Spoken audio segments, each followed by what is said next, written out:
आखिरी ट्रेन की प्रेम कहानी। रात के लगभग 9 बजे थे।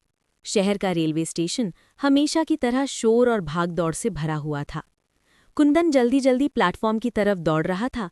उसे रांची जाने वाली आखिरी ट्रेन पकड़नी थी। उसी समय भीड़ में अचानक किसी से उसकी हल्की सी टक्कर हो गई। उसने मुड़कर देखा, एक लड़की खड़ी थी। उसके हाथ से टिकट और किताबें गिर गई थीं।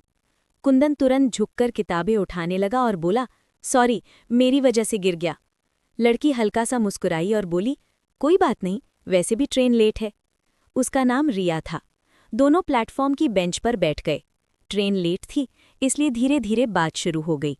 बातों बातों में पता चला कि दोनों एक ही शहर में रहते थे, लेकिन कभी पहले मिले नहीं। रिया बोली, अजीब बात है ना, कभी कभी कोई अनजान इंसान कुछ ही मिनट में अपना सा लगने लगता है। कुंदन मुस्कुराया और बोला, शायद इसलिए कि कुछ मुलाकातें किस्मत लिखकर भेजती है। समय पता ही नहीं चला। करीब 1 घंटा बीत गया। तभी अचानक ट्रेन आने की घोषणा हुई। रिया खड़ी हो गई। कुंदन ने पूछा, आप इसी ट्रेन से जा रही हैं? रिया ने धीरे से कहा, हाँ, शायद आज के बाद हम कभी नहीं मिलेंगे। कुछ पल दोनों चुप रहे।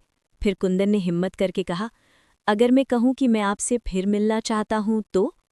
रिया कुछ सेकंड तक उसे देखती रही, फिर मुस्कुराकर बोली, तो आपको इस शहर में ही रुकना पड़ेगा, क्योंकि मैं कहीं नहीं जा रही। कुंदन हैरान रह गया। रिया हंसते हुए बोली, मैं तो बस अपनी दोस्त को छोड़ने आई थी, ट्रेन में तो वो जा रही है। कुंदन की जान में जान आ गई। दोनों हंस पड़े। कुछ महीनों बाद उसी रेलवे स्टेशन पर वही प्लेटफॉर्म, लेकिन इस बार माहौल अलग था।